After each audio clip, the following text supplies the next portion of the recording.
Hello, everybody, and welcome to the After Party Hangover. And this is a duel for now. We're waiting for some special guests to join. It's an open invitational After Party Hangover episode. I sent the code out, so whoever joins will join. We do have one guest waiting in the waiting room. However, first, I am Mangria Fueled, one of the hosts of the Tripod, also joined by Big Carpe himself, Julius_Caesar.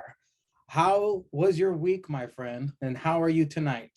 We're doing good, man. Back talking some wrestling. I left my fucking bottle opener in the other room, so I guess I'm about to go get that while you get the new guest. Yes, trying to get into some sauce and left my fucking bottle opener in the other room. Other than that, I'm doing great. Well, luckily, Simple Mangria is a twist top. Yeah. I will have my I will get sloppy drunk tonight talking some wrestling. We're kicking it off with AEW, but first, we're going to kick it off with a special guest joining us. The first surprise entrant in the open invitational After Party Hangover is joining us right now. We're going to kick off the week with AEW. It is former decent champion. He is the wrestling encyclopedia. He cannot hear us right now. However, it still is Bostonz Lone Wolf. How is it going, my friend? Not bad yourself, sir. Not bad yourself. I like how you're wearing your APPW shirt, repping the brand, brother. Yeah. I have to at all times, Caesar. What's good, fella? What's up, Bostonz? How you living? Not bad tonight, not bad. On the win side of the baseball, and now just watching some AEW. Word. Dynamite is currently on, so we're gonna kick things off with AEW talk. Hold on. I'm gonna go get a bottle opener. Caesar needs to go find his bottle opener so he can get sauce for the. He can have his bottle opener. I got my bottle of moonshine. I need to change my background if we're gonna talk ATW. All righty. Bostonz Lone Wolf, did you see the buy-in to Rampage this past yesterday? Who didn't? Like, come on. They gave us probably the goddamn best match they could physically give us in the States right now for free on fucking YouTube. Like, it was insane that the free money that they gave away on YouTube, Caesar, the Rampage buy-in. Did you check it out? I didn't even know it was a fucking thing. You know I don't follow AEW shit. I found out about it at work. They were talking about Bryan Danielson versus Yuta was hot. And I was like, the fuck are y'all talking about? It was quite possibly the match of the week, maybe the match of the month. But kicking off the buy-in was Tay Conti with Anna Woe versus Santana Garrett. Santana's hot. Her gear is trapped in the 80s, however, NXT or AEW. She's still trapped in Glow. But grade A butt meat in this match. Great in-ring chemistry between these two. Bunch of fancy transitions into submissions and also pins. A DD tie for the win, Caesar, as Ty mounts Santana for the 3, giving us all a 6 to midnight. And Bostonz, since you were the only other person who saw it, what were your thoughts on the opening match of the buy-in? First of all, I don't mind Santana's gear. I actually like it. It brings life and a little bit of memorabilia back from the 80s style wrestling, just elevated to today's style. I like it. Not too many have the flashy gear that we all grew up on. But the match in general, I'll give it a 4 out of 10. Wasn't the best, but it was just a standard YouTube dark match. Yeah. It was, I did appreciate the chemistry. Like I said, they were doing all kinds of flippity flops, reversals, and all that kinds of good shit. It was good stuff, Caesar. You could check it out if you want, but I know you won't. Up next is Lee Moriarty. I'm probably butchering that. Versus Bobby Fish. Right. Loving the fight Lee is putting up. This match made me a Lee fan for sure. Fish, Fish is Fish. More submissions than usual. Lee with a couple unique arm attacks to Fish. He also hits a unique spinning pin suplex I've never seen before. After delivering an exploder to Lee against the ring ropes, Fish nails the knockout roundhouse kick to a kneeling Lee for the win. This, no disrespect to both of these guys, but if you were to skip a match, Cesar, this probably might be it. But it was a decent matchup. Bostonz, what'd you think of this? If you like technical wrestling, don't skip this match, because that's what this was. This was a technical wrestling delight. This was the perfect warmer match into the main event. Like, Lee Moriarty, if people don't know who that is, he's one of the founders of Tiger Driver with Alex Shelley from Motor City Machine Guns. So the fact that he actually, and you forgot to say this, and I'm glad I get to, because I'm happy for him. After this match, it was official. Lee Moriarty is all elite, and I can't wait to see what he does. Bobby Fish is the veteran.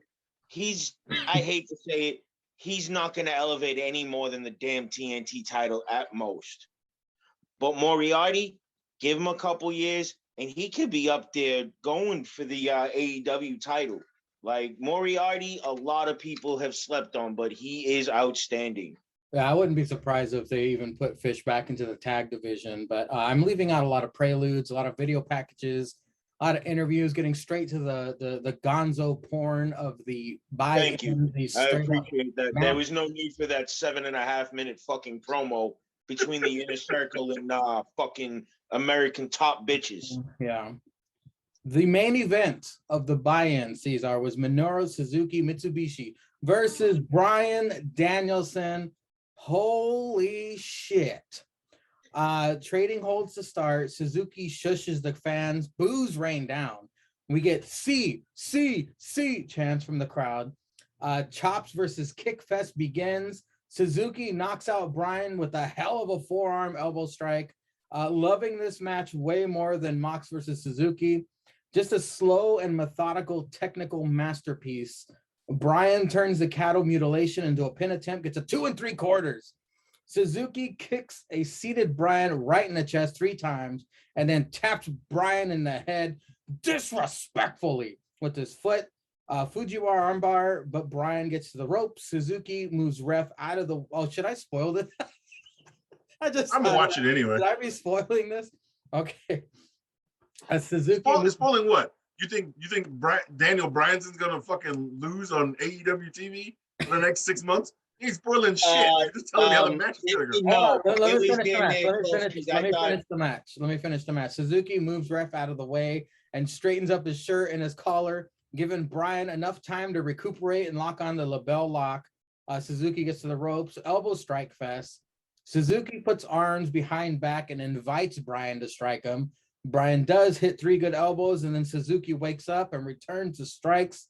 They end up knocking each other down, strikes and screams, the crowd going nuts. This is awesome.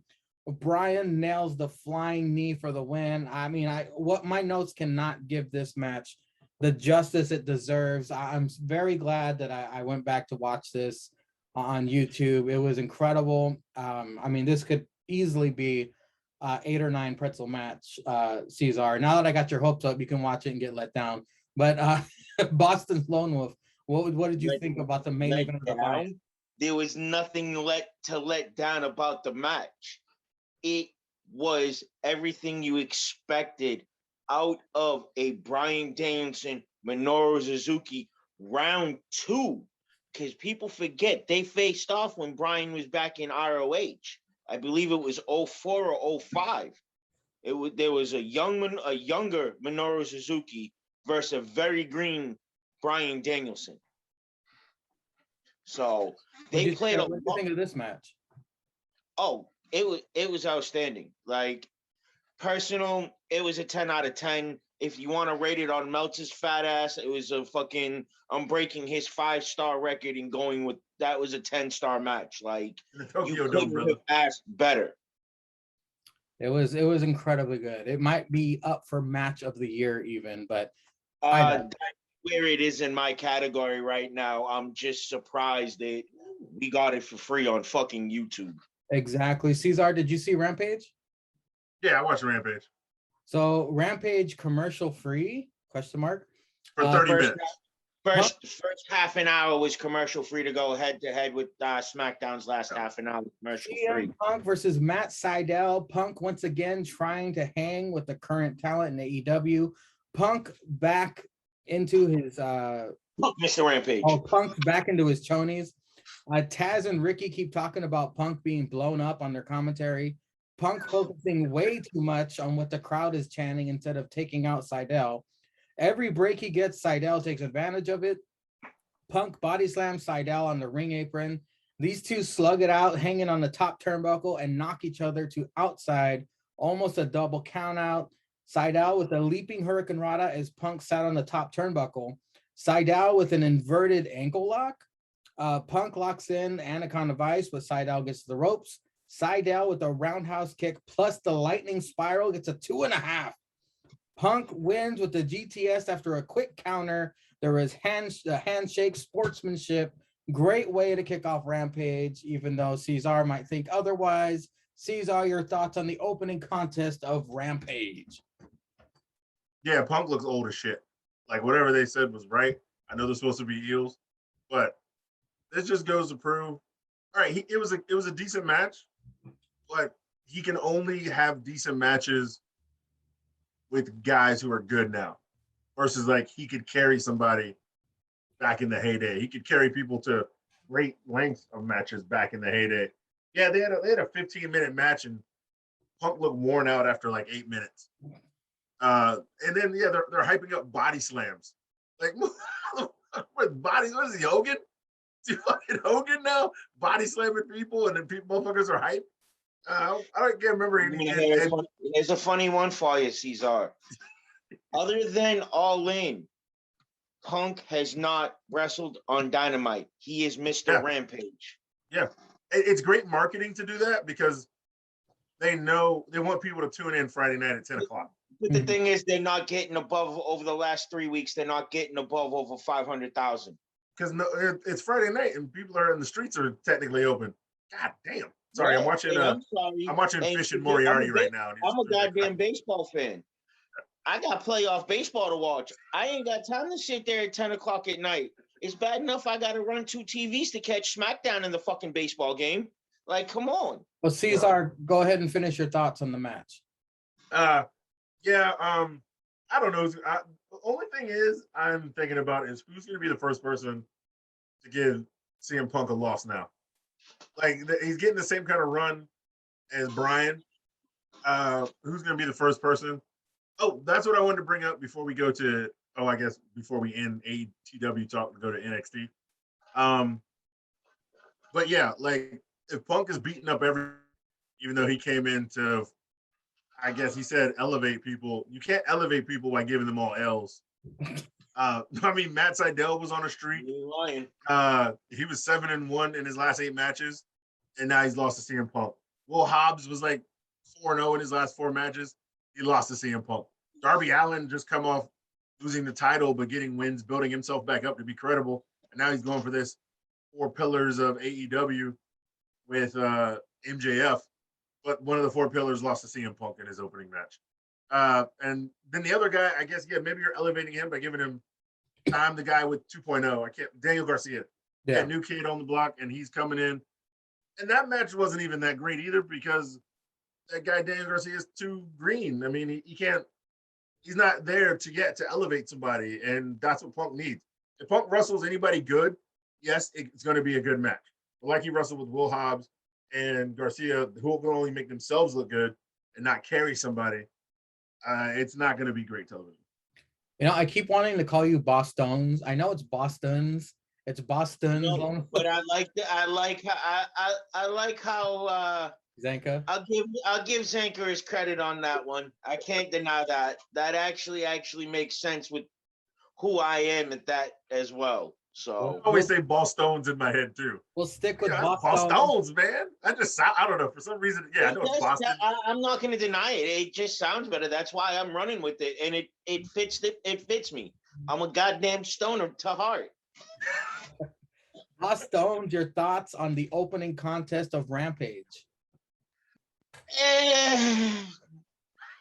Punk needs to pick his goddamn gear. Are you going to be trunks? Are you going to be It's gonna be shorts? Are you pants. going to be pants? Like, come on. Like, don't get me wrong. I like the variety because before we never seen it. But if he's going to do anything other than the trunks, he's got to do the fucking basketball shorts. Like, that's it. That's CM fucking Punk. It's either trunks or basketball shorts, not these whatever the fuck shorts and pants he wants to goddamn wear.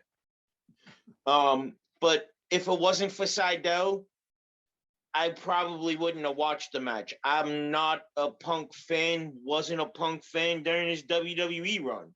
I respect the man for what he's done, but he picked up his card and said, I want to go home over 7.5 years ago, and then just now decides to come back. Like, don't give me that shit. The man can go kick rocks back in the indies and work his way back up like everybody else that's on the legit AEW roster if your name's not Mox, Jericho, or fucking Kenny. So you didn't like the match?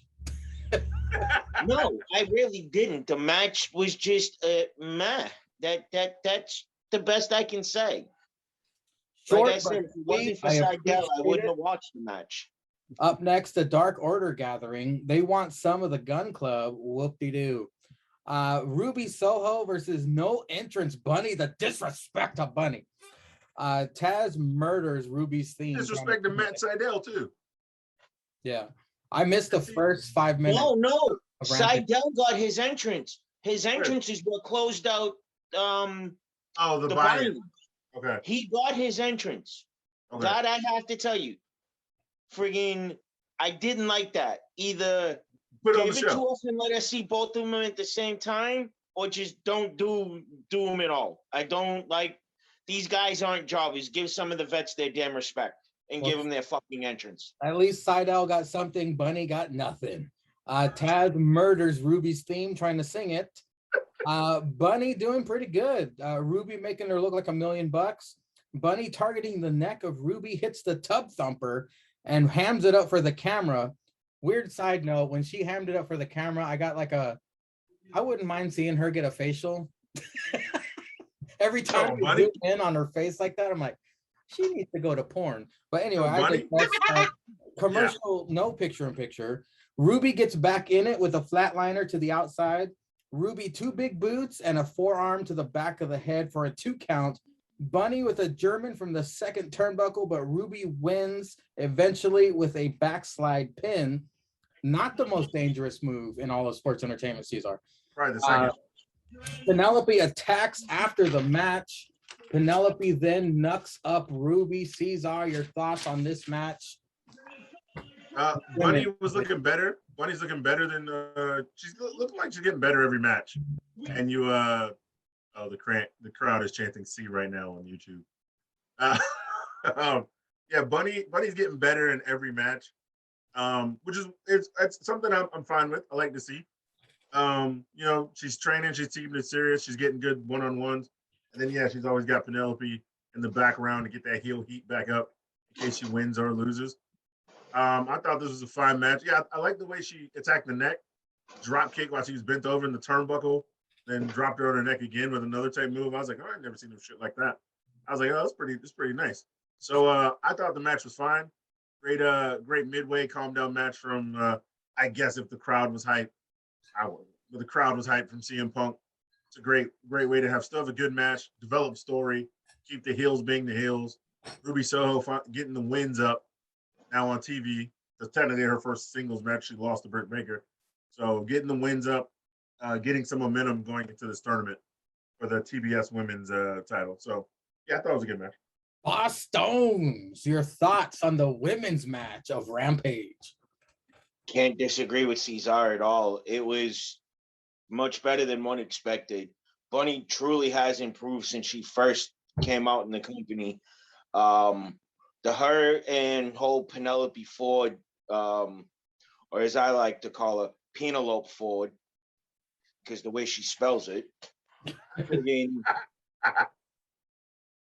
What?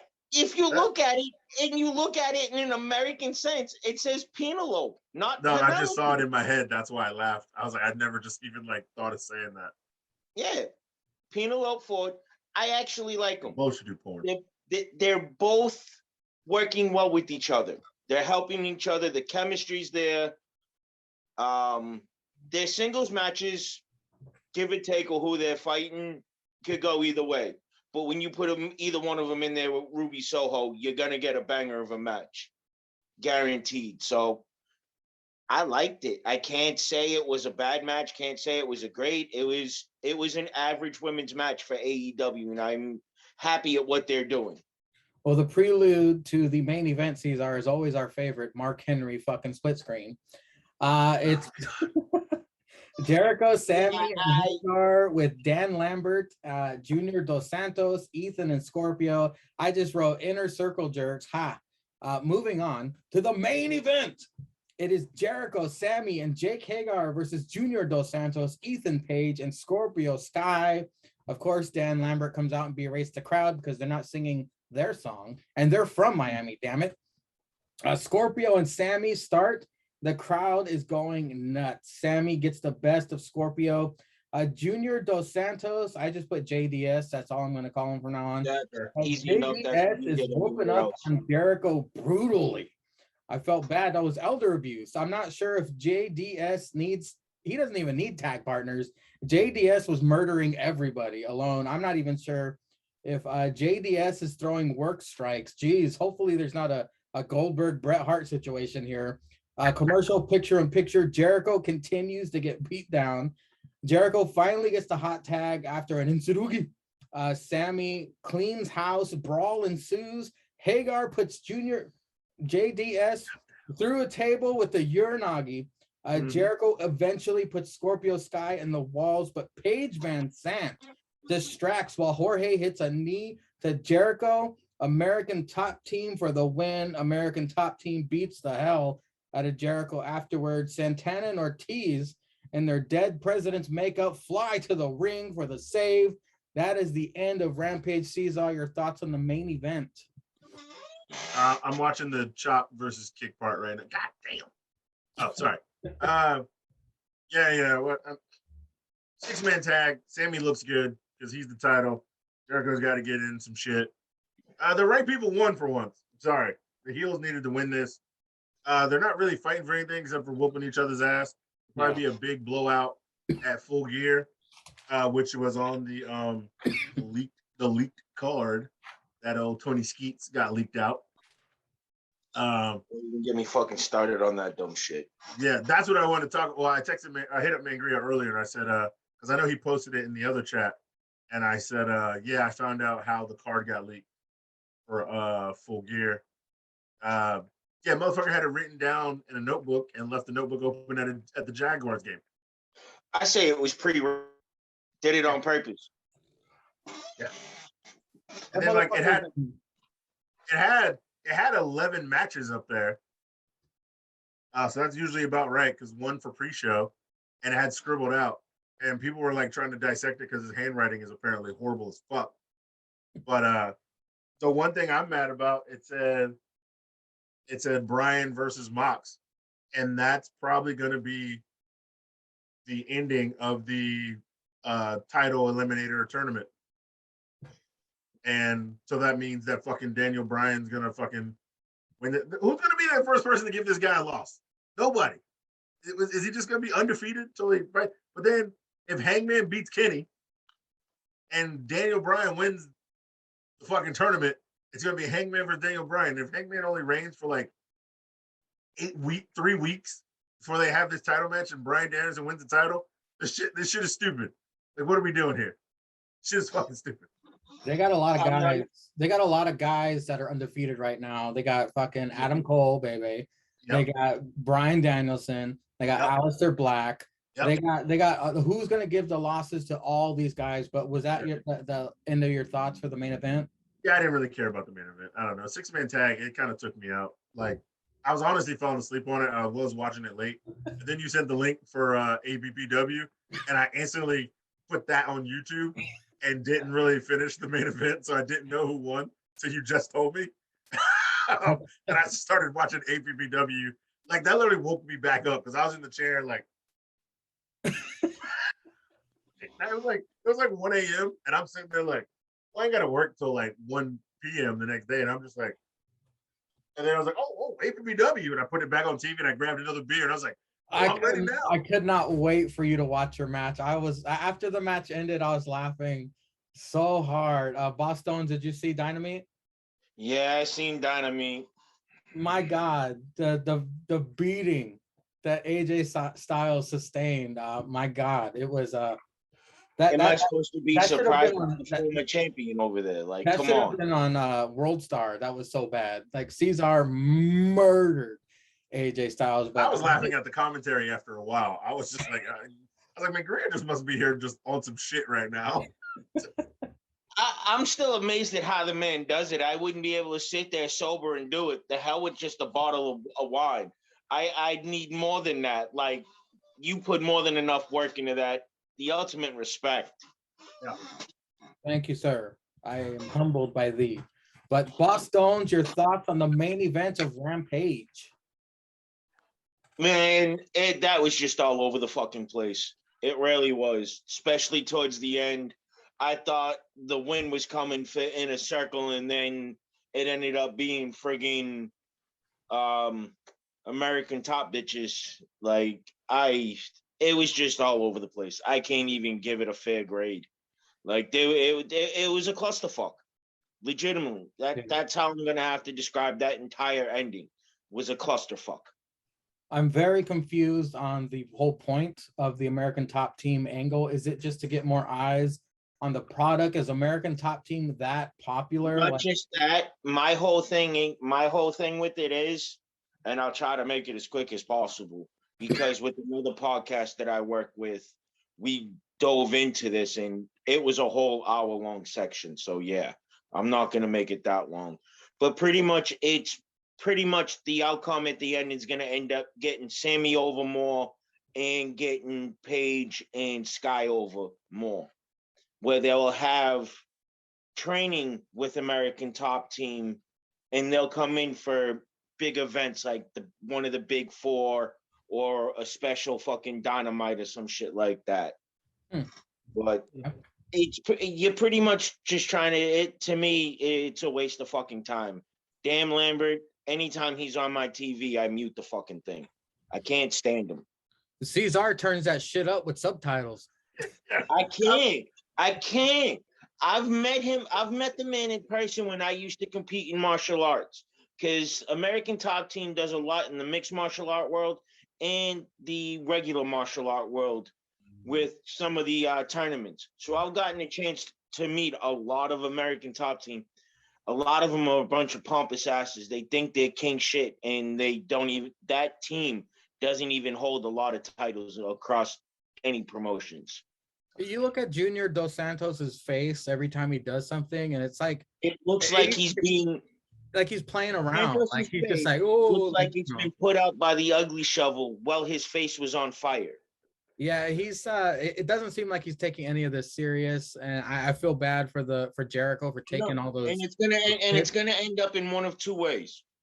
Because this is how I see it. It's either gonna go to our second Blood and Guts, and they're gonna try to mimic somewhat of an actual cage fight, because you're gonna have 3 cage fighters working with 2 actual professional wrestlers. Yeah.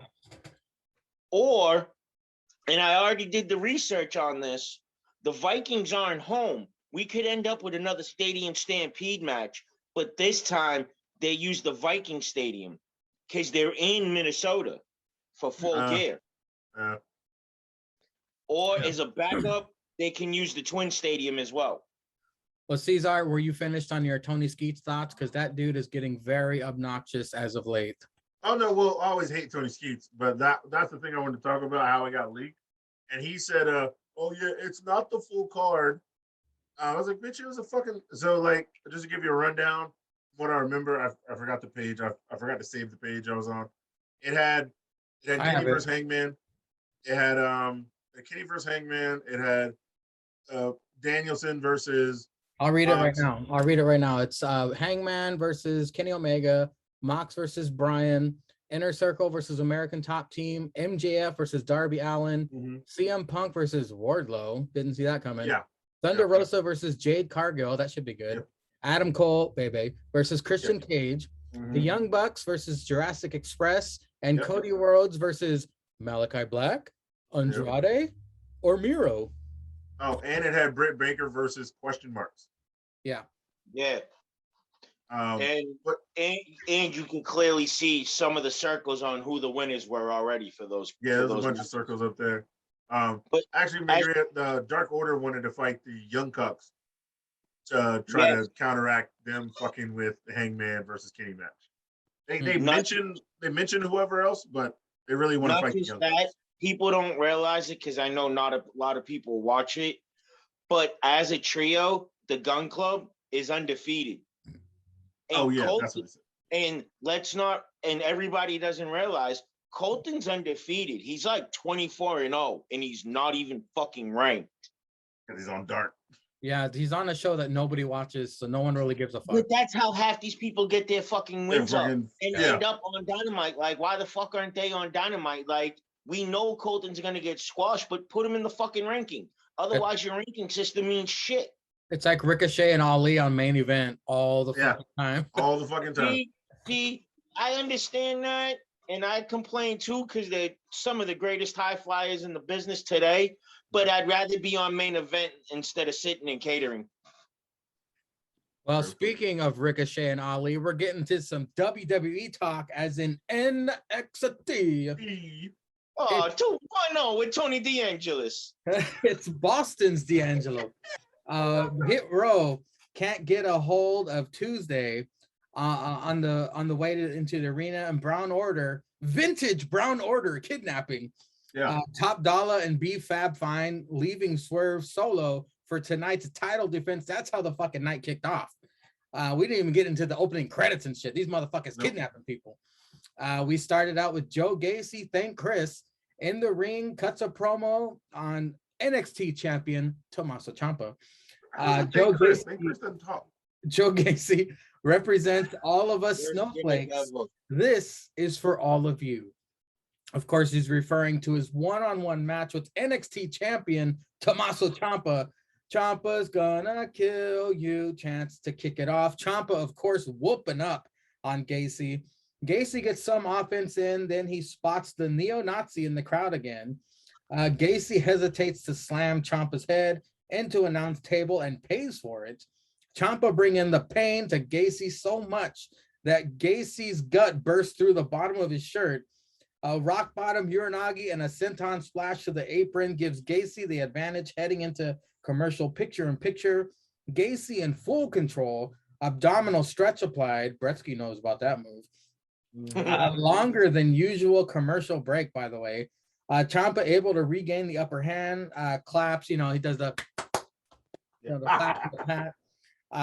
For an NXT rookie, Gacy is having a great fucking match with the champ. Gacy attempts his springboard lariat finisher, but Ciampa meets him halfway, drop kicks him in the grill. Fairy tale ending, Ciampa wins. The neo-Nazi attacks Ciampa on the way out. Gacy caresses the Nazi. It's a homoerotic. And he calms down and leaves.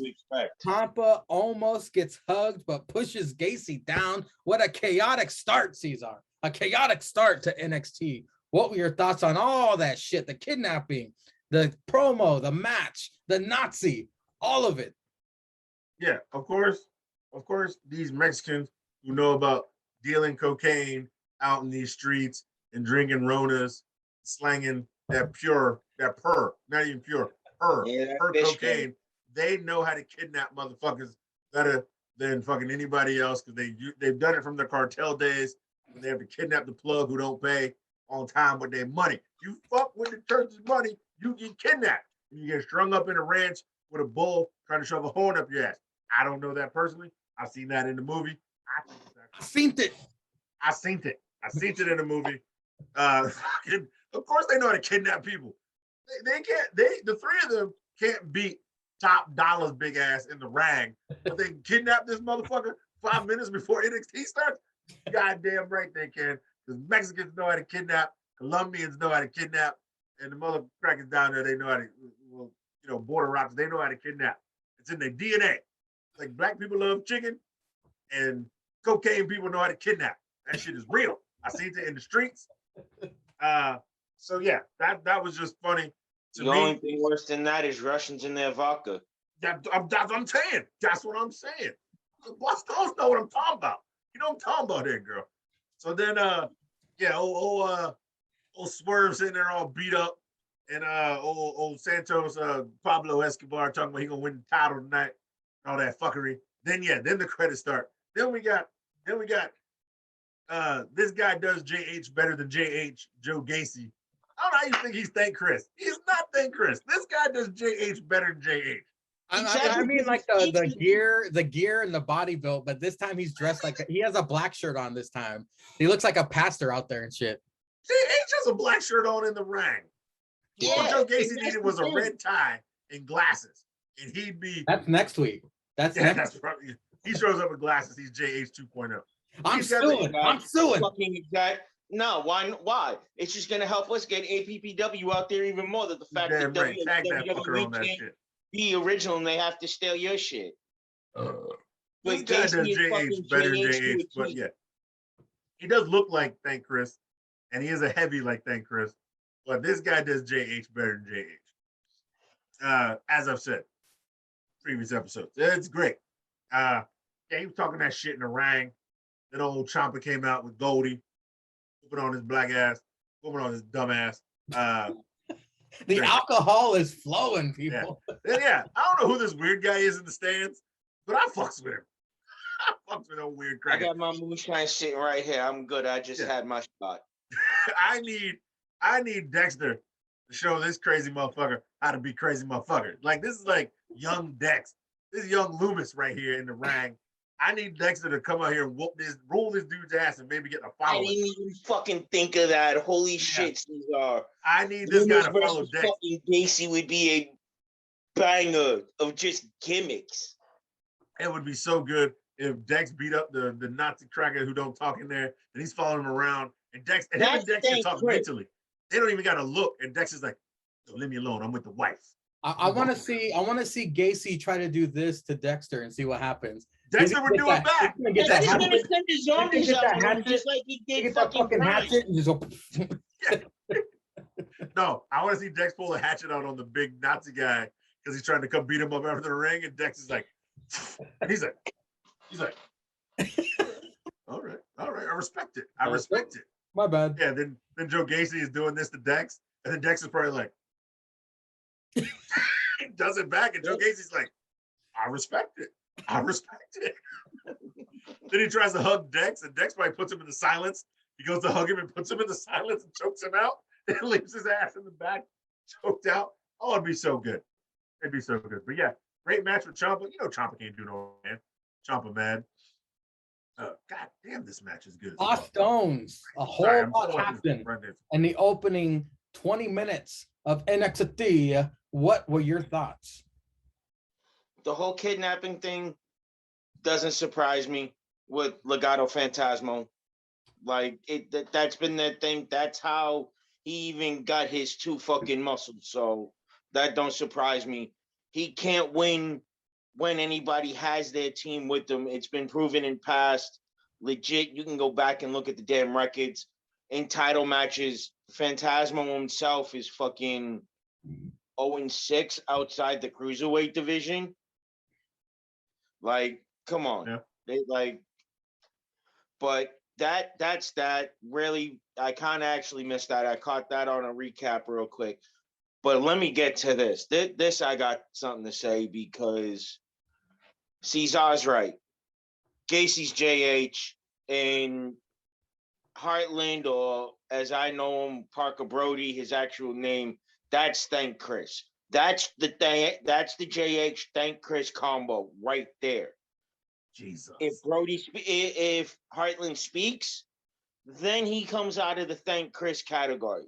And once you speak, you are out of Thank Chris. The man never fucking speaks. Trust me, I know. I just had to fucking deal with him this past week on Dynamite. I wasn't happy with the outcome. He's still a robot. I don't think he's human. Exactly. The man shows no fucking emotion. And that's what actually scares me about him. Like, fucking the Terminator fuck is from there the a damn soul in there? The Terminator from the future, man. He's a robot. He's cheating. He's the fucking TC2000. He's not even the Terminator. He's the fucking liquid dude in Terminator 2. See? And JH always loses. Thank Chris ain't there. Spoiler alert, if you haven't seen AEW this week. Spoiler alert. But Ciampa coming out, like you said, Cesar, can't go wrong. You're always going to get at least a 4 out of 5 star match. Ciampa can carry almost anybody at this point in NXT. What I'm looking forward to, quite honestly, when it comes to Ciampa at the moment, I want to see him and Steiner. That's what I want to see. To me, that's intriguing. And yes, I will actually watch Halloween Havoc live, not on the DVR like I normally do at NXT on Tuesday nights. I've got other things to watch. I have priorities, especially when the old lady's home. I don't get to watch wrestling. Toxic Attraction just walks right out. Mandy. I thought I liked her as a blonde, but goddamn, I'll take her as that brunette any day. Beaker leads the promo first, talking about Straight Sonya. JC says they want the tag titles at Halloween Havoc. Manny wants Straight Sonya at Halloween Havoc. Mandy's still the baddest bitch in the game. Then Zion Quinn right out. Very fast-paced segments, by the way, I noticed. Malik Blade versus Zion Quinn, no entrance for Malik Blade. A weird shovel digging clip. I will bury the past so I can start again. Apparently, we're going to get a surprise return at Halloween Havoc, I guess. I'm not sure. Vic making fun of Wade for being jealous of Toxic Attraction, noticing Zion Quinn. Wade says when he used to oil himself up and walk out, heads turn too. Zion wins with the running forearm strike. That's how fast the match was. I wrote that paragraph when the match was over. Ciampa interviewed about Halloween Havoc. The grizzled young vets interrupt. They can't wait till Tommaso Ciampa loses to a rookie. Tommaso Ciampa gets worked up. Braun Breaker approaches. He'll be by Tommaso Ciampa's side, so Ciampa will be 100% at Halloween Havoc. No fuck shit. Your thoughts on Toxic Attraction running the house? Your thoughts on Zion Quinn versus Malik Blade, which I blinked and it was gone. And your thoughts about that Ciampa, Grizzled Young Vets, Braun Breaker segment. Is the Zion Quinn guy fucking related to Roman and them too? No, I can actually tell you that. Dude's a New Zealander. He's more closely related to Fale than anybody else. All right. So yeah, the new guy that's getting ready to come out, he's the one that's their, it's like the Usos' brother or something. Yeah, that's Sifa Fatu. That's Jay and Jimmy's little brother. All right. Oh yeah, Toxic Attraction hot. Come on, man. We all know Mandy is way more dirtier in the sack now that she's brunette. Yeah, I told you. I wrote that clip too. I saw it the first time. I wrote this in the other chat, Bostonz. Literally sent this out. I was like, brunette. I said, blonde Mandy looks like a chick who would just lay there and take it. And brunette Mandy's a chick who would take anal on a Tuesday, just cause. Like, it's just cause, man. It's like, she's way more freak now. Like, humping you with fucking dildos and shit. Okay, easy way for some of those that may not understand, and I get exactly what you're saying. You went from Nikki Bella to Paige, going from a blonde to a brunette. A ratchet-ass brunette at that, too. She's coming out looking slick. Bitch was wrestling in goddamn lingerie last week, damn near. She looked like she coming straight out of Sturgis Motorcycle Rally. And I ain't complaining about it because I like it. And Gigi and her, the other girl, they're getting screen time. They're getting a chance for the women tag titles. I'm happy with it. Everybody's getting something and doing something. Nobody's sitting backstage. Yep. Cesar, that match was so quick. Yeah. I went to grab a beer and that shit was over. Yeah. I was like, huh? Who won? I was like, was it the big guy? And I looked back, it was a big motherfucker. I said, all right, I forgot your name again. I know it starts with an X. And he's polite to bitches. Not to call no bitch. You know what we talk about here. Yeah, whatever, bitch. You know what the saying is. Here's a quick thing. Quinn is actually best friends with Cross. Oh, nice. Well, hopefully he won't be wearing S&M gear if he ever gets called up to Raw or SmackDown. Oh, I could actually see him being his tag partner because there's too many simulations right now between the two of them in their separate NXT runs. Steve Donner, Yeah. who do you think is the weird shovel digging person who's going to return at Halloween Havoc? Bostonz said Dakota Kai, and I'm kind of not mad at that. Because she didn't get drafted anywhere. So technically she's still on NXT. And she still got the story Raquel. Yeah, she could always still start that shit back up. Or she could, especially if it's Halloween Havoc, maybe this bitch will show up with a tombstone and hit Raquel trying to get Mandy to win. Or maybe she'll hit them both and ends in a DQ and try to get a triple threat match out of it at the next pay-per-view or something. So no, I don't see the triple threat. I see Dakota taking the title off Raquel, and then Raquel goes up. Yeah, that's what I tried to predict at the last pay-per-view, that Dakota would win. Or if she lost, she would get called up. I knew she wasn't going out at the summer, the last rail takeover. I knew she wasn't getting called up then. I knew she wasn't getting called up till after Survivor Series time frame area. These are your thoughts on the Ciampa Grizzled Young Vets segment? Yeah, Grizzled Young Vets, they're always backstage talking that mess. The Grizzled Young Vets, soon to be recognized. Yeah, they're always back there talking that shit. They ain't never mad at that, man. They're always and they always have an excuse. Oh, whoa. I'm not dressed to wrestle. Always suited and booted, so they always have that heel way of getting up. Dressed to wrestle, bro. I'm just out here talking. I don't know why Braun Breaker was mad. I mean, they were talking about him beating Ciampa. If I was him, I'd have been like, these assholes and stomp a mud hole in your old bitch ass, so I can get this title up off you. Here's a crowbar. Here's a crowbar. Yeah. But yeah, no, I'm cool with it. Then Braun doing the honorable thing. I guess he wants to be this super face. I'm with you till we fight for the title. Oh, fucker, I'm with you till we fight for the title. Bitch, we fighting for the title. I should shoot you in your knee. I should Nancy Kerrigan the shit out your bitch ass until I get this title. I don't mind him protecting Ciampa to make sure he's 100% for the title match. That's that's legitimacy I can actually get behind. Yeah, I know I can get it, but it's always a good reason for somebody to turn heel because it is the championship. Bostonz, we've heard your thoughts throughout this, so let's get your thoughts on the extremely quick Zion Quinn versus Malik Blade match. Do you remember anything from it? Because I do not, and Cesar doesn't either. Pretty much, other than a stronger Okada Rainmaker that Quinn does, he's just another monster, and hopefully WWE uses him correctly. If not, we're gonna get another carrying cross scenario, because there's too many similarities between the two right now. The only difference is their entrance. One's not as spooky as the other. Well, plus Zion doesn't have arm candy, as in Scarlett. If you actually look, his wife is signed. She just works more of a backstage helper. She's not she doesn't want to be in front of the camera. She hot though? What's her name? Her and Scarlett are best friends, and she runs around with Scarlett Bordeaux. She's got to be hot. Is it the singer? It's that redhead broad. The singer? Yeah, it's the redhead. Yeah, it's the redhead that you always with Scarlett.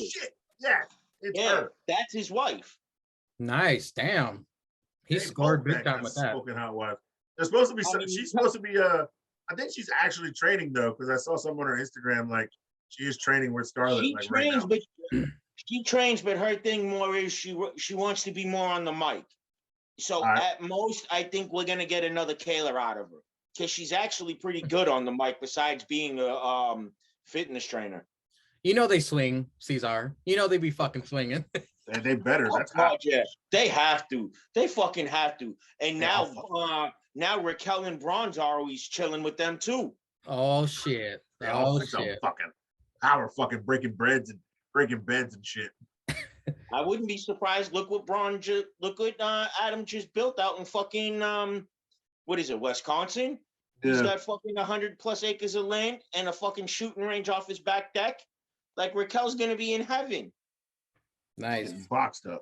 Up next, Diamond Mines Ivy Nile versus who? That boy. No idea, because she murdered the fuck out of her. For some reason, Beth wishes good luck to Rollins for their upcoming Hell in a Cell match at Crown Jewel. Really, Beth? You're wishing them luck? Swerve interviewed about. Hold on. Swerve interviewed about Santos's match. He is taking the North American Championship to SmackDown. There's nothing he can do about it. Wade wants The Rock to collaborate with Hit Row, by the way. Ivy Nile destroyed this jobber chick. Finishes her off with a torture rack, almost breaking that bitch in half, like touching her own fingers. She was trying to grab her fucking fingers, bending that bitch all the way. Of course, our boy Malcolm Bivens on mic after the match, hyping up Ivy. The Creed Bros, Roddy gets on the mic, but interrupted by Ika Man. One of the Creed Bros is good to go because he's always strapped. We thought he was going to drop his britches, but no, he lifts up his shirt to reveal his gear. Ika Man pops him in the face and then runs. But before we get on to Julius Creed, we will hear from Julius Caesar on Ivy Niles' match. Swerve's interview, and Malcolm Bivens on the mic. Yeah, man, that broad murdered, as Mangria would say. That other bitch in the ring. First of all, her entrance was cold. The bitch was still wearing them fucking chains. And then she went to the corner and then just like pushed herself up so easily. I was just like, Jesus Christ. That girl's vagina muscles break a dick in half. Like them shits are swole. I was like, vagina has biceps. It probably does. Probably lifts 220. Like by itself. Like that broad is just muscled out. I think she's negative 3% body fat. I got Mangria to laugh so hard when he was drinking. He's dead now. It's our podcast now, Bostonz. He's dead. You're coughing? He's dead. Oh, I mean, she murdered that girl. Melvin Bivens is the greatest on the mic right now. That dude's hilarious. And then old fucking this dude. Where does he find these jackets that are able for him to wrestle and not like tear at the shoulders or the back or anything? And then he does that damn punch in like the jacket. He should have nuts in the. He should have like a lead pipe or nuts in the jacket. So when he punches somebody with like the left, he should always punch with the right. But he punches you with the left. That's when you go down. You're just knocked down. You're like, loaded. What is he doing? Loaded. Yeah, it's a loaded jacket for the left, man. I'd respect that. It'd be hilarious. William Regal would probably respect that. He'd probably think it was funny as shit. Oh God, yeah. A loaded jacket, Regal would respect 100% because he always had the loaded nuts. Nuts. But yeah, man, she murdered that girl, and yo, jacket suit Ika Man guy. I ain't never bad at him. Bostonz, your thoughts on Ivy Nile and her Hercules chains, Swerve's interview, and Bivens on the mic. Start off with Bivens on the mic. Whenever that man has the mic, it's fucking gold. He's already main roster ready, legitimately. He would be gold. You give him anybody. He's not just going to make them relevant. They will be fucking champions. Also, on the Ivy Niles match, that shit...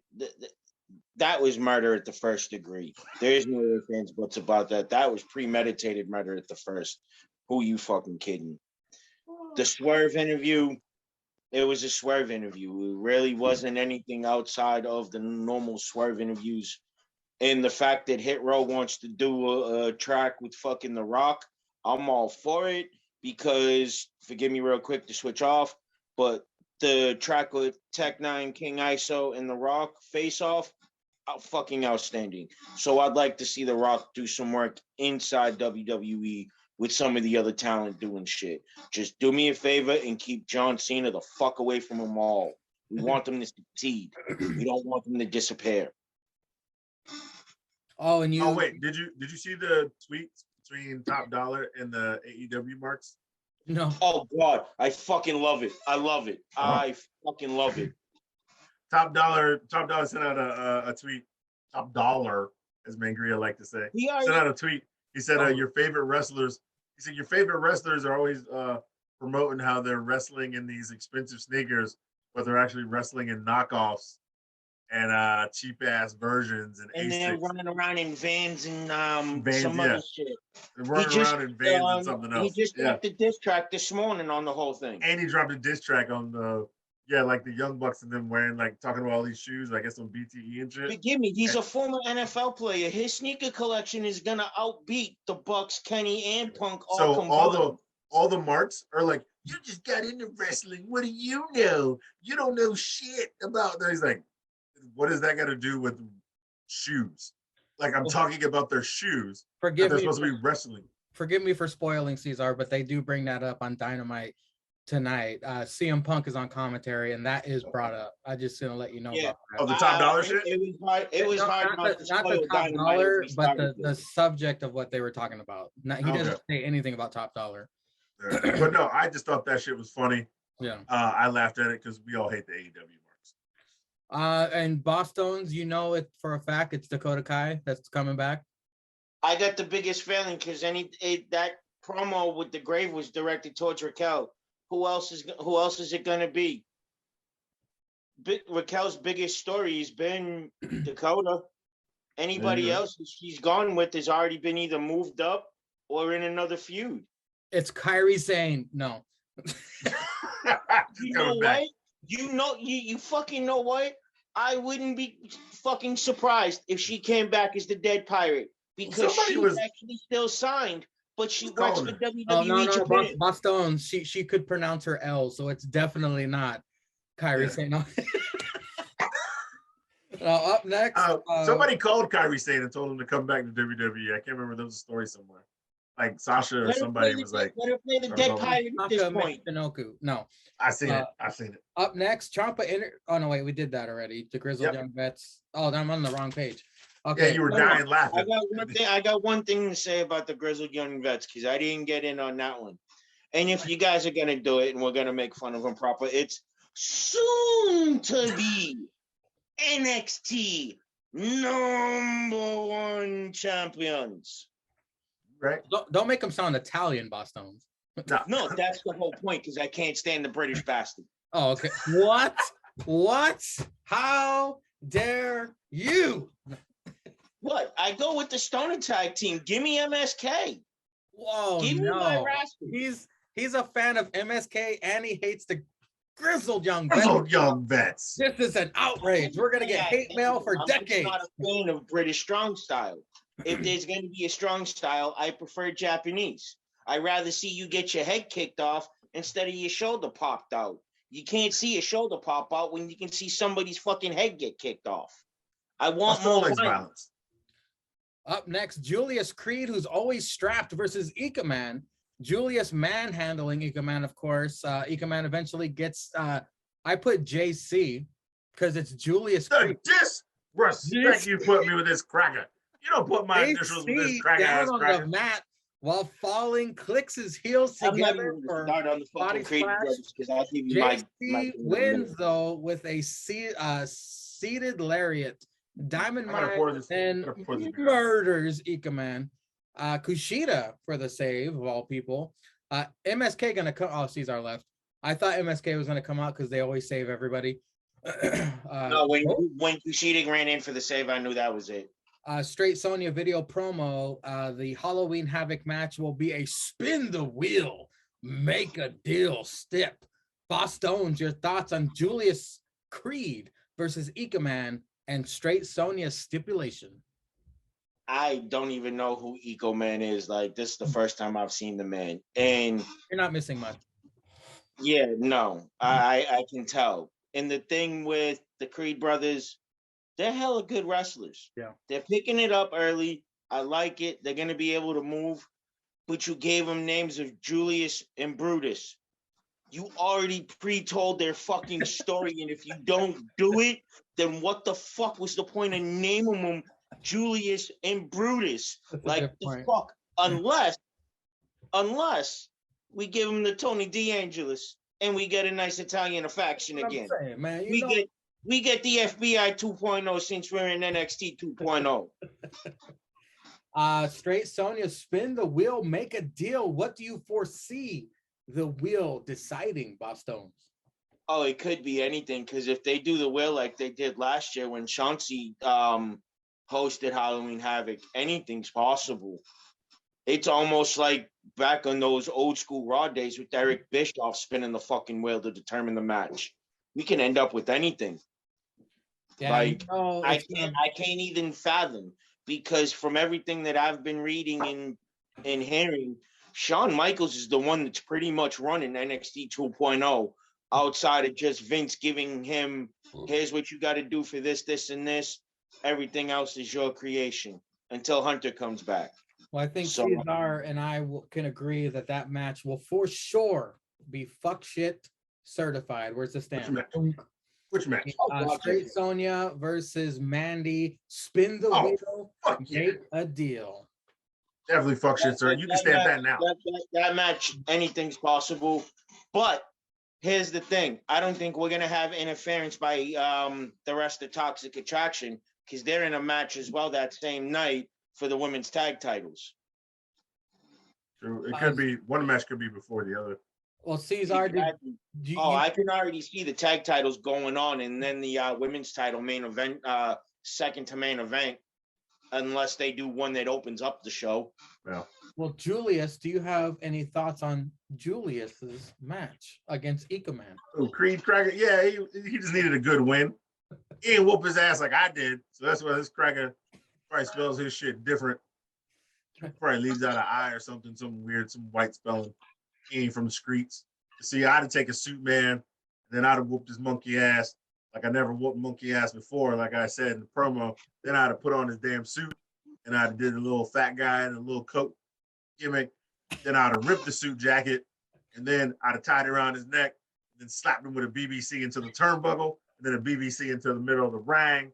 Then I'd have gave him a tsunami just for you to call that shit, right? And then I would have pinned his bitch ass in the ring, and then I'd have told Malcolm Bivens to give me some chicken, get the fuck out of my face, and then I would have left the stadium.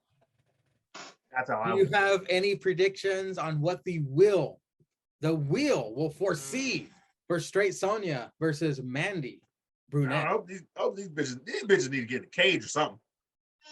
I need to see some violence, some real ass violence. I want to see a cage with some weapons. What I would like, because I'm a huge mark for ladder matches, is a ladder match, but then the fuck shite.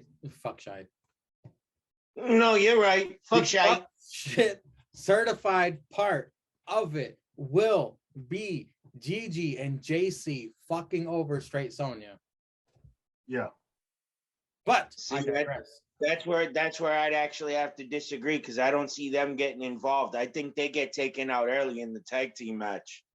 Up next, Kyle O'Reilly and White Khali versus Peter Dune and Britt Lesnar. Lashing out with Wendy Williams first. Talking about WWE draft, calls them the Squid Games. Hit Row are the legends of the week. 2 snaps and a clap, Cesar. Yeah. The lash of the week was Tony D'Angelo, because he wants to be on the show. She has 3 words about to say about that. Forget about it. You gonna shoot somebody. Tony D is a legend. Fuck this segment. All 4 men are in black gear, by the way, during this tag match. Dunn and White Khali start. Dunn gets the best of them. O'Reilly and Holland in next. Kyle tagged himself in, by the way. Crowd still does not like Kyle. Holland and Dunn doing a great job keeping Kyle away from White Khali. Kyle dragon screws aplenty. Gets White Khali back in the match. I just put WK. White Khali matching strength with Britt Lesnar. Commercial, no picture-in-picture. Wade says that Holland used Dunn to further his career. Ooka booka. Crowd chants, "We want Wagner." And half the crowd said, "No, we don't."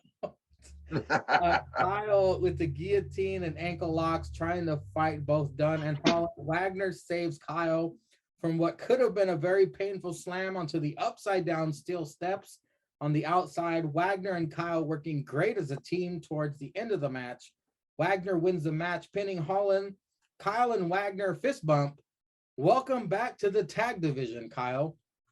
Cesar, your thoughts on Kyle and White Khali versus Dunn and Holland, and if you have anything else to say about Wendy Williams, go for it. Nah, she was sipping on her Kool-Aid sauce and then laughing with some cracker off stage. I don't know who she was laughing with off stage. I ain't never gonna see that motherfucker's face.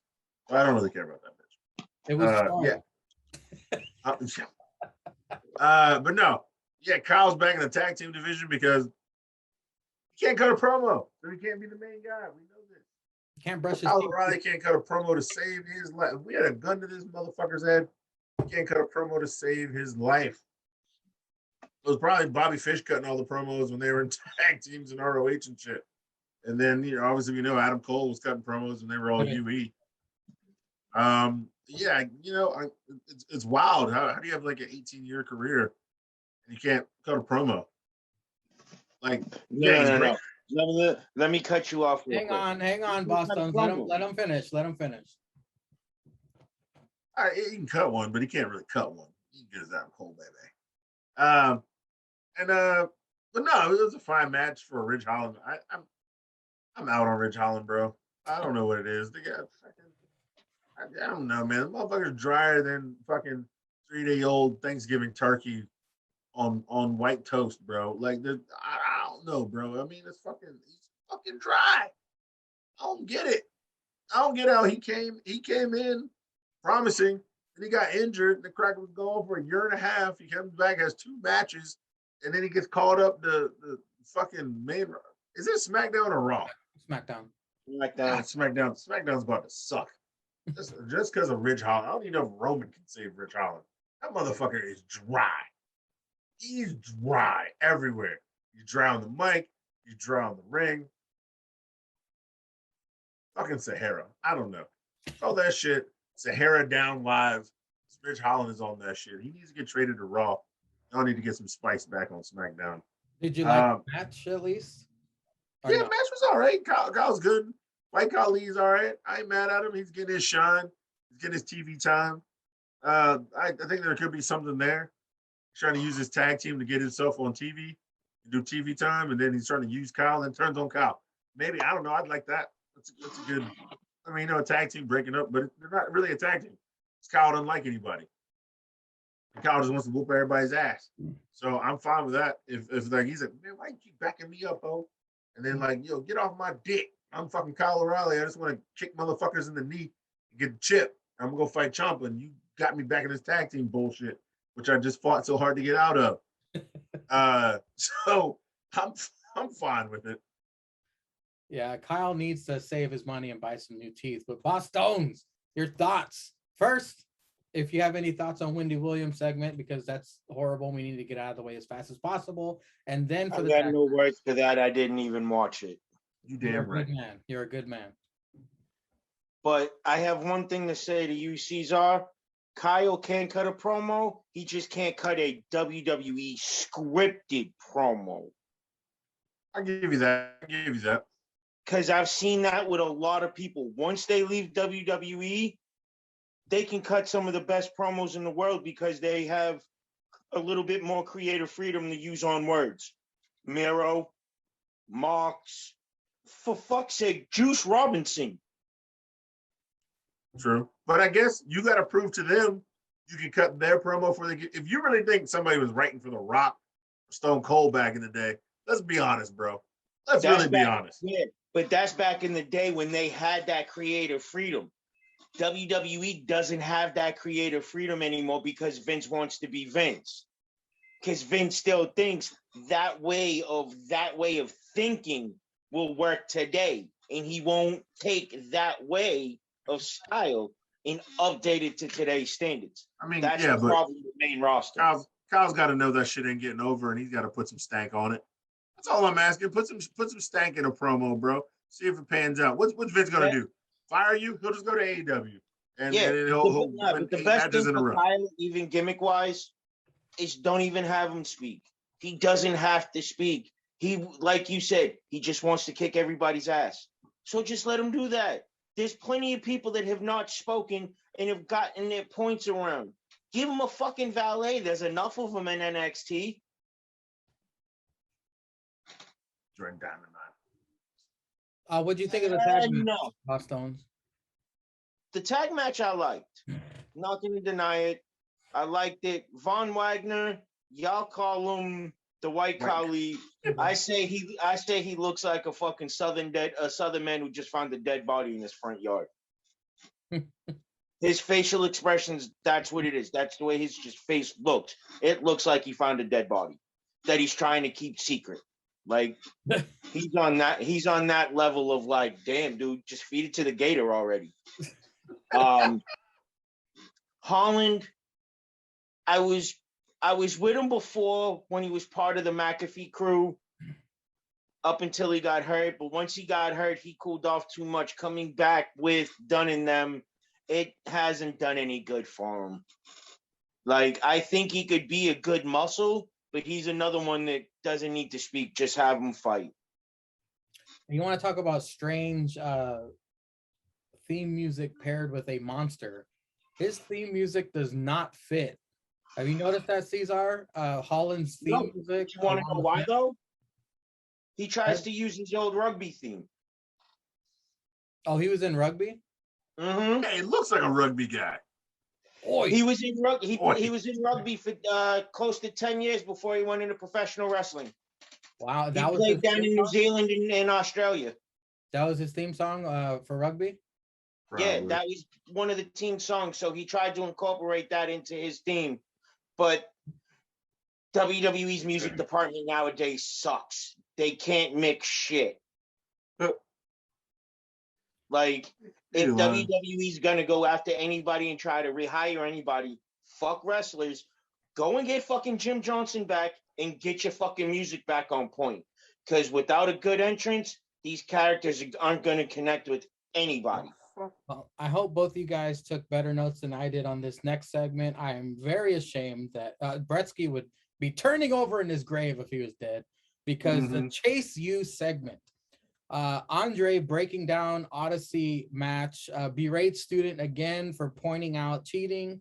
Go join Steve in the losers class or something, he says. Do you guys recall this segment? Oh yeah, this is the guy, Bostonz. This is the guy who said, well, I said this guy does Bretsky better than Bretsky. Yeah, so I know. Yeah. I like the whole Chase U thing. The only downfall I'm gonna say with it, it's too much of a vocational gimmick. It's Vince going back to the 80s and early 90s. Everybody's gonna end up a trash man, a teacher, or a repo man. I have that fair. Well, plus they're using the bleeps. They love using the bleeps now on NXT. Well, that guy does say fuck a lot, but like it's funny because he's funny because they use the bleeps. But like the fact that he remembered the other guy he kicked out, Steve. He said, "Yeah, you want to be a fucking loser? Go join fucking Steve." Last week. One question, and this goes out to both y'all, because this is gonna. If y'all watch this one, you'll see where the Andrew Chase gimmick came from. Y'all watch NXT UK, or as I call it, NXT Prime, because it's legit 1 hour of the best WWE wrestling you're gonna find anywhere. I watch NXT UK, yeah. Eddie Dennis is Andrew Chase back when he was the schoolman gimmick. That makes a lot of sense if you watched it, if you know who fucking Eddie Dennis is. Yeah, that's why I had to ask, because if you've never watched UK, you wouldn't know Eddie Dennis is old when he was the teacher gimmick before he became the bad guy. That's what Chase is. Chase is that gimmick Americanized. So it's honestly like it's like the Office UK and then the Office American. Cesar, you remember when better than the other? Thatcher had Thatcher's Thatch Can, the classes he used to teach, and we said, "Oh, his students are the dentures." Remember? Yeah. You said that. Someone said. Yeah. When Chase gets his own stable eventually, what are his disciples going to be called? Just the students? I'm gonna be like the watered down Bretskys. I might just call them the Bretskys. If they could use it and spell it right, depending on how he'd say it with his accent, the fucktards, because he's always fucking swearing at them. Well, that leads us into a Tony D'Angelo video promo. He is stalking Wendy Williams, apparently. He has her producer in his trunk because he didn't get on the show. That's our Tony. Yeah. this leads into Duke My cousin Hudson for you. versus Grayson Waller or Normal Dexter. Yeah. Duke Hudson, lots of poker puns. Here we go. Wade left all of his 100 women happy. Beth laughs.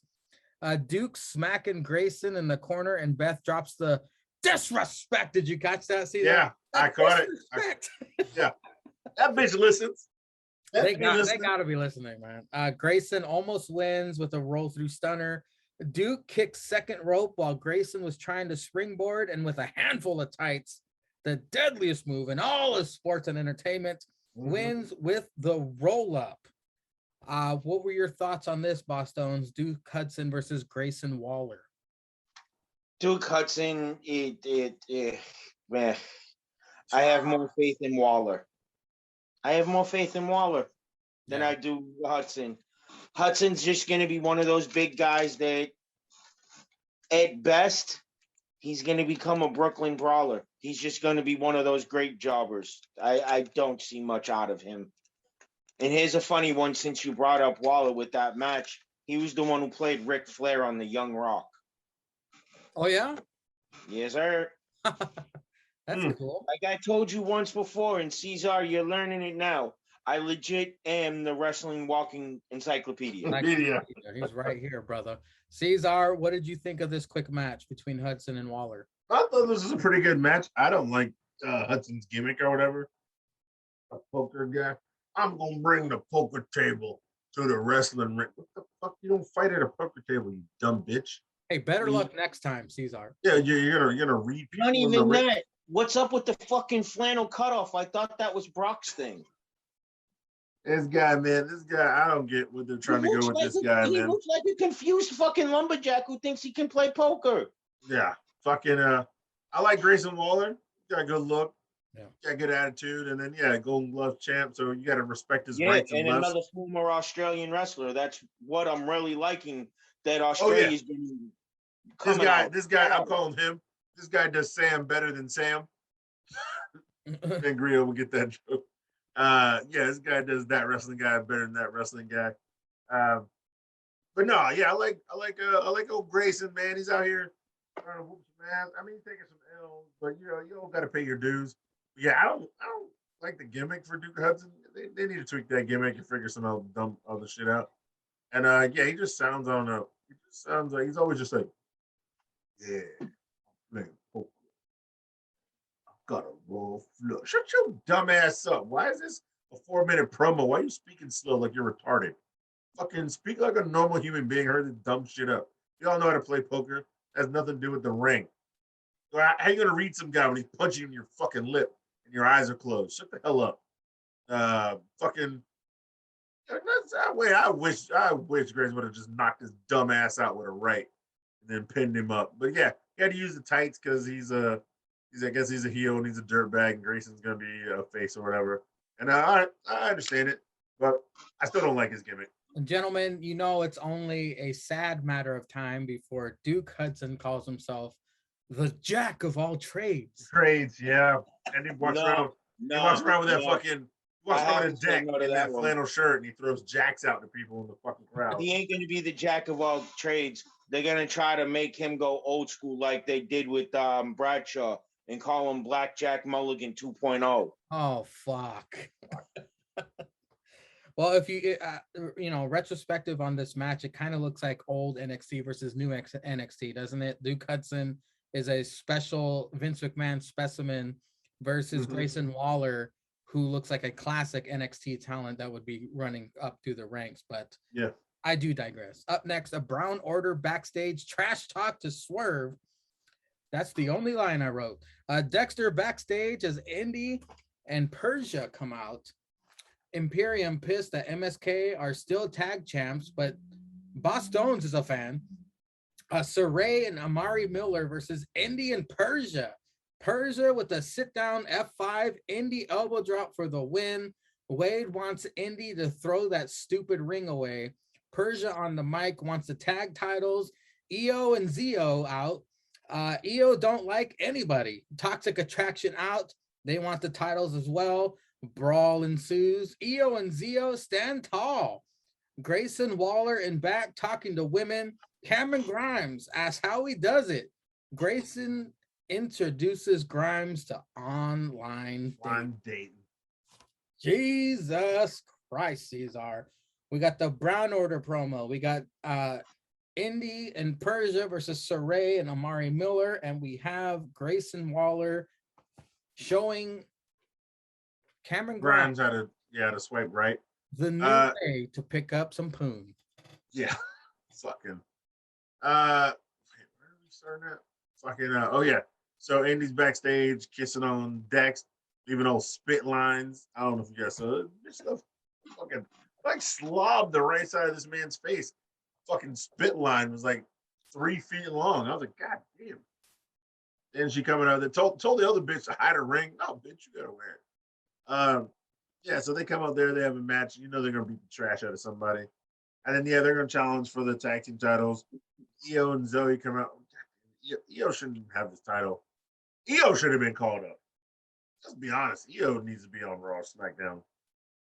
Not fucking NXT in this tag match. Yeah, then of course Io don't like nobody. Showing Zoe to speak for her. And yeah, the mother hoes come out. And now it's a 3-way brawl. They're all fighting and they're gonna be out and have it great. Maybe somebody's gonna win these titles. I don't know. Maybe Indy's second reign, but I don't know if this new bitch really deserves a tag title. Who knows, man? Who the fucking knows? Then what we got next? Yeah, you know what? Cameron Grimes should ask Cesar how to pick up hoes, not Grace. Man, me and Cameron Grimes. Whoa. That crack got put on a shirt. So what? I said, leave Cameron Grimes alone for a minute. We'll get into that country boy in a second, because Cesar, me and you about to go in on this motherfucker. So then what happened? The chicks fought. Promo. Yeah, Brown Order promo. Oh, great. Yeah, he's going to say Brown Order's going to stay in the back. He's going to fight him one-on-one. We all know what type of fuck shit that's going to be. And then, yeah, old boy's back there macking on some chick and told her he had to go take a shower. He's going to go bang. And Cameron Grimes comes out there with his chili meat all out and fucking not wearing a shirt still, wearing a hat. He can afford a shirt. He's rich. He gives away money. He's got a top hat and a suit with chili meat hanging all out. And fucking get Grayson Waller, like, yeah, shave your goddamn chest on some fuck shit. And then tell him to swipe right on Tinder. Yeah, if you swipe right, you're bound to hit something. You got to get some kind of, you keep swiping right and you deep dive into the poon pool. You're down to get a splash from somewhere. I mean, motherfucker, all you got to do is right. I got money. These bitches out here, not to call no hoe, no bitch or no gold digger or no fuck shit. But these hoes out there need some bread. Just cracking, just throwing it around, playing basketball and dumb shit, and not even wrestling no more. And he just backstage hitting on bitches. I mean, all you gotta do is pull out some money. You can get a date, a little wife for the night, as we like to say in the streets.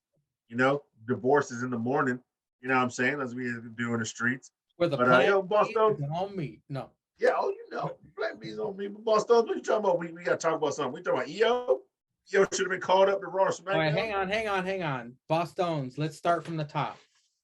And the top being the Brown Order promo. Do you have any thoughts on that?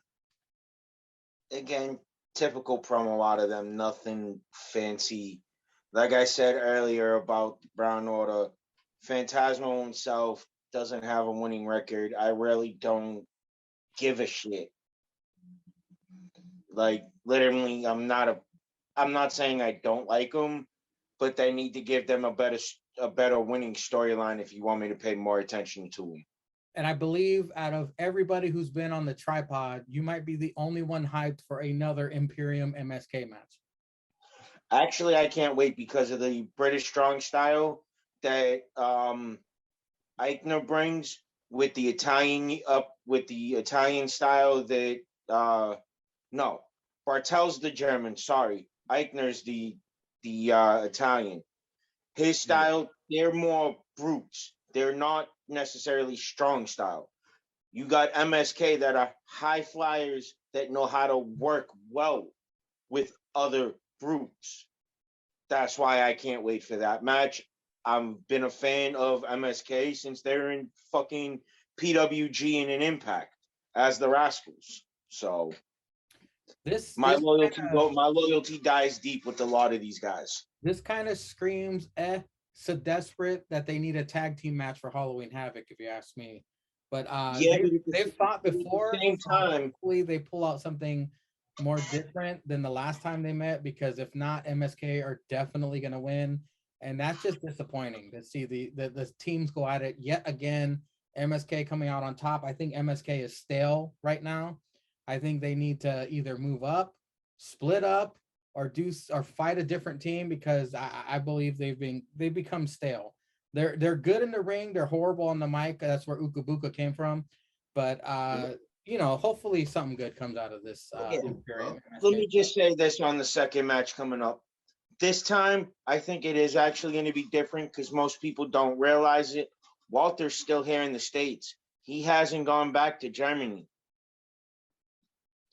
There's a deciding factor right there that could turn the entire match around. I like that. Walter just stands at the top of the fucking ramp, or at the fucking curtain at this point, because there really isn't a ramp. Imagine if the ref gets knocked out, he goes in there, chops both MSK and Imperium, just bends them. There you go. Now you're going down the rabbit hole. Chopping a bitch. I would be fucking ready for that. That's what Walter needs, because Walter is just as stale as MSK. And I know I'm an MSK lover. I'm loyal to the end with them, but you are right. They are a bit stale.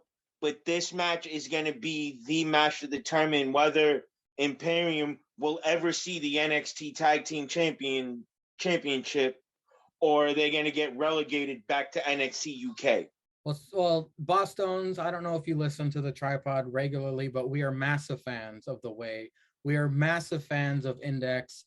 However, I must say the way they're treating the Dropkick Assassin, Saray, is very heartbreaking. I saw bigger things for her, and in this tag match, she loses, but that's my opinion. What was your opinion of this tag team match between Indy Persia versus Saray and Amari Miller? It was a warm-up match for the triple threat. That's the way I saw it. It's just getting Persia some more in-ring time and getting used to being in front of a WWE camera, because they're taking the titles off Io and Zoe. Hopefully. Oh, no. I will put money on it that Indy and Persia are taking the titles. What was your beef with fine Cameron Grimes using dating apps? I ain't got a beef with it. I love it. Grimes is my dog. Like, I've followed Grimes since he was fucking Cameron Lee. Caesar. But the whole dating app thing reminds me of Jake. Oh no, the ultimate disrespect with exclamation points. Nope, because he's talking back. No, and the reason why I'm going is it reminds me of Jake is legitimately he doesn't need to do it. Like Cesar said, just pull a couple hundreds out of your fucking pocket, you'll be good. Wait, how does that compare to Jake? When Jake pulls hundreds out of his wallet, he buys pops. Jake's a fat ass and doesn't care about getting laid or having offspring. Grimes cares about. He's got a legacy to keep. So even if he's buying the bitch for the night and be like, yo, if you get knocked up, I'll take care of you for the 9 months, but I'm taking the kid. Bye. Yeah, fuck that. Give that bitch a Plan B omelet. Plan B is on me, son. You know, but it's the whole Tinder thing. Like it's played out. It's like you could have done so much better. There's so many actual women in the backstage area of NXT you could have used, for Christ's sakes. So on the news and rumors and innuendo page, apparently Cameron Grimes is getting the Vince McMahon makeover, Cesar. Yeah, and I'm scared of that because we're gonna end up with a bald Cameron Grimes removed from Cameron Grimes' chest. All right. Well, yeah, that's good. I think Wade Barrett said some fuck shit. I think he said that motherfucker said. I think he said some shit like you could get on Tinder too, Vic. Because Mackenzie Miles wouldn't even date you, who is like his current girlfriend or some fuck shit. No, Mackenzie goes out with Vic. Yeah, but like Wade Barrett was making a joke about Tinder, talking about like, because remember when Wade Barrett said he had 100 women, and Vic was laughing at it. He goes, you need to follow like what your boy said to Cameron Grimes, get on Tinder. It's not even Mackenzie Miles would date you, Vic. And like he said that knowing that Mackenzie Miles dates sick Vic, and that's all like Wade Barrett's always on some dumb shit. Depending on how they change Grimes, and I hate to say this, we could end up with another Enzo style gimmick coming from Grimes. Oh God, that would be horrible. Like Horrible is an understatement. Because need I say Enzo and Nia? I think Bretsky will fall off the Cameron Grimes bandwagon if that happens. Yeah, Cameron Grimes might get deleted out of APPW. Delete! Yeah, no, it will literally be a fucking retirement match, and I'll have the honors of doing that one. Fuck Gretzky doing it. I'm doing that. Up next is the main event. It's for the NXT North American Championship. It's Swerve versus Santos going solo. Yeah, right, I said. Solo Sikoa coming soon. I don't know who the fuck that is. But that's the Usos brother. That's the Usos brother. That was the vignette they played after the commercial break. Swerve starts the attack on ramp before the bell even rings. Swerve flies over the top rope, moonsault style, to Santos on the outside. Swerve in complete control of the start of this match. Wade calls Santos the greatest strategist he's ever seen, Uka Buka. Santos flies out of the ring, tope suicida style, pushing Swerve over the commentary's table, sending Beth fleeing from the scene. Commercial picture-in-picture.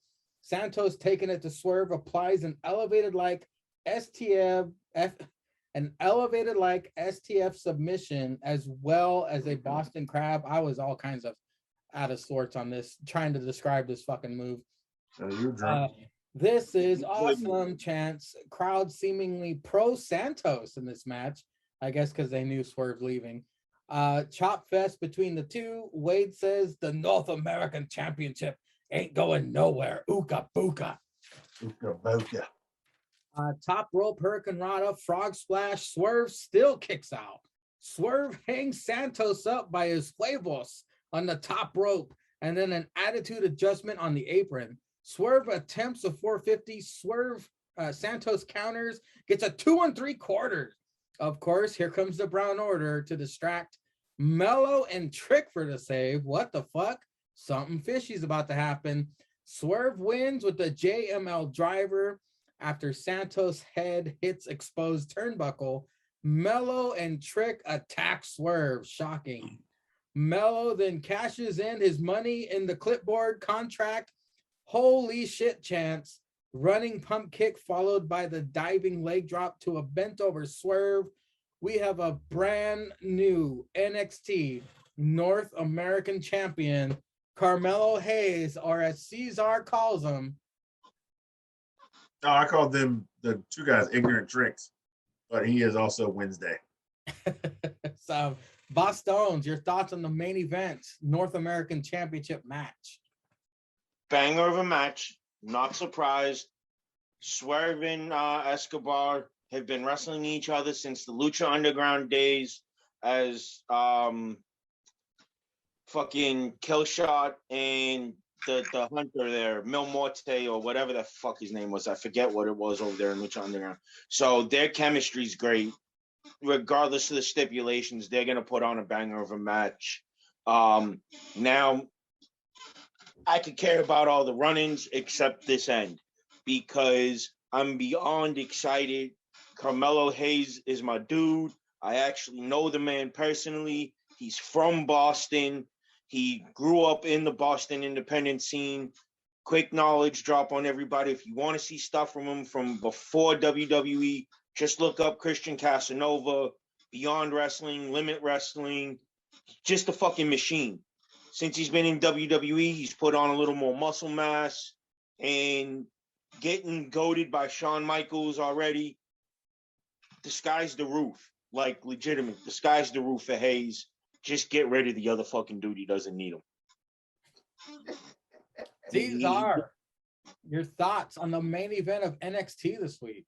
Nah, this was a good ass match, man. If you're going for like, great ass main events, yeah, you can't beat this. It was fucking Swerve and Santos. Yeah, they've been wrestling against each other. They know each other. This is a fucking classic. It was a banger. It's a great match for that man Swerve to go out on before he gets called up. And then we also already had the heat between Santos and Hayes. But yeah, no, this was a really, really, really good ass match. I wonder if they even go backstage and maybe try to show some footage. Maybe try to get like Hayes trying to talk to Swerve and be like, yo man, get rid of Hit Row, baby. You get rid of Hit Row, Swerve ain't gonna be shit, and the title's all yours. Even to try to be like, yeah, no matter who won, he was gonna cash in at the end of the night to fuck around and try to win that title. Because remember, they said fucking Tuesday was already gone. Maybe even Trick and Hayes took out Tuesdays.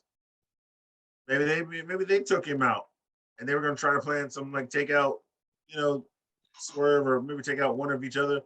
But then they couldn't find a motherfucker, and shit just happened the way it happened. Yeah. But no, this is a great main event, a great way to close out the show. And then Carmelo Hayes, he gets his shine. He wins that tournament. He gets the title. He gets his shine. Let's see what he can do with it.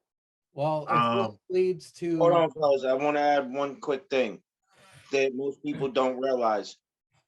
Hayes' first match on NXT was versus Adam Cole. Escobar. And Hayes lost to him. Yeah. Hayes lost to him. No shit. It was he had 2 matches before the breakout tournament started. His first one was against Escobar and lost. Yeah, his second one was definitely against Adam Cole, and he lost that one too, but it was a classic. He lost to Adam Cole, then he went into the breakout tournament. Yeah. When this leads to Santos versus Carmelo Hayes 2, it's going to be Cesar, we call it free money, baby. Yeah, don't. If this shit goes to Halloween Havoc, it's fucking gonna be free money. Yes. If this makes it to Halloween Havoc, it's gonna be some free money. I cannot wait to see the future of NXT. Of course, Halloween Havoc is going to be great. It's going to be even good. Perhaps we will make our prediction when the time comes. Since Halloween Havoc's come back, and this is last year, and I'm being faithful for this year, it's better than the last 5 years of WCW's Halloween Havoc. Well, Bostonz, we are at the point of the show where we give our plugs. Do you have anything to plug, sir? Your podcast, your Instagram, whatever you want. If y'all want to chat more with me, you can hit me up at Bostonz_Lone Wolf on Instagram. You can catch me in the chat as a moderator on the Going in Raw podcast. And you can either catch it on YouTube at Steven Larson's Going in Raw, or you can actually catch us when we record on Twitch at twitch.com/Steven Larson's Going in Raw. Us friendos over there, we're just a big old great community. We have fun, and we're just here to have fun. So hit me there if you're looking for it. And that Instagram right here. That's how you spell it, people. Bostonz _Lone Wolf right here. A Z at the end of Boston and not in S, people. I do not use S's. I use Z's. An APPW, it's an S. Cesar, what are your plugs, my friend? Well, you can always follow me on Julius_Cesar. You spell Cesar that way, like on the background right there. I'm sure McGreer's going to pull it up. Jesus Christ. Ooh, that was a good one. Julius_Cesar. Always dropping dumb shit, always dropping memes, always out here in these streets. You know how we do. Memes, craft beer, fun times in the streets. Look at that cracking shit right there. His latest post is White People Wednesday. Yeah, figure that shit, girl. Figure that shit, girl. It's all that. Look, and then this motherfucker always on some fuck shit. And then he's gonna suck it. Like a dumbass. What? Like a dumbass. Oh, Jesus. White people, man. White fucking people, man. Oh. It ain't all y'all, but it's most of y'all. If he likes his snow bunnies, he likes his snow bunnies. We can't say nothing about that. I get it. It ain't all y'all, man, but it's some of y'all. Fuck. Was that a man? That's his yeah, it's a man. It was a dude. So yeah, man, we out here, man, just in these streets all day, every day. We're usually missing 1/3. That's what Bostonz, the special guest, had to fill in and rep it correct. Try to thank you for coming on, sir. But we are missing the usual member of the tripod, the great Bretsky 99. He has his own podcast. He's working on some shit. He's about to travel, go see Europe and do some school shit. But me and Agree, if you got his shit pulled up, Bam. it is the full pod. Haha, get it. I've been up there a couple of times. One time with Sheriff Zanka. Sheriff Zanka's been up there one time without me. And Gree has been up there. Jake's been up there. Maybe Stick's been up there. He's got some of his friends up there. He's just giving just a life experience shit. You want advice about fuck shit? I'm gonna give you advice about fuck shit in them streets. Zanka's gonna give you life about mostly white people shit. And yeah, I mean, his friends give you life about school shit. That is TATFAUXPOD. And then he says, haha, get it. He has dad jokes and all that kind of fuckery. But that is his own podcast. His regular shit is the great Bretsky 99. Follow him. Follow his pod. Aunt Donna, do the G always. We always show you love on the podcast. And yeah, that is our plugs for all three of us and the missing member of the tripod. Speaking of the missing member of the tripod, next week is episode 99 of the After Party Hangover, which young Bretsky will be hosting. Episode 99 next week of the tripod will return. Thank you, Bostonz, for joining us tonight, lending us your knowledge, the wrestling encyclopedia. Follow this man. This guy knows his business. The one thing I will request is I'd like to be on when Bretsky's on. I want to put my knowledge against the Jew. We got to work that out. Julius_Caesar, my friend, thank you so much for your time as well. Ladies and gentlemen, watch APPW Dynamite. A new episode has just dropped. It's one of my favorites. I loved putting this one together. New intro scene. I got really bored, so I actually inserted Troy the Edit Guy's first single. Yeah, there might just be a promo about that.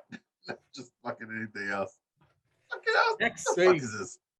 Next week, AJ Styles wants to redeem himself and challenge Julius Caesar to a first blood match ahead of Julius Caesar's first blood championship match against the great Bretsky 99, as well as the feud between Thank Chris and Bostonz Lone Wolf is not over. The heavy of the Fudget Club will have to face the Fudget Hunter once again. So stay tuned, ladies and gentlemen. Blood, Bath, and Beyond is the next APPW pay-per-view dropping October 29th, as well as the 100th episode of the After Party Hangover. So, gentlemen, thank you for your time. Everybody, thank you for watching, all 10 of you. Everybody have a great week. God bless. And as always, all hail our Lord and Savior, Jesus Christ. Sin and Chaos is still a bitch. And fuck that. It's the mercenary by himself. The fucking email popped up. Hold on. See y'all.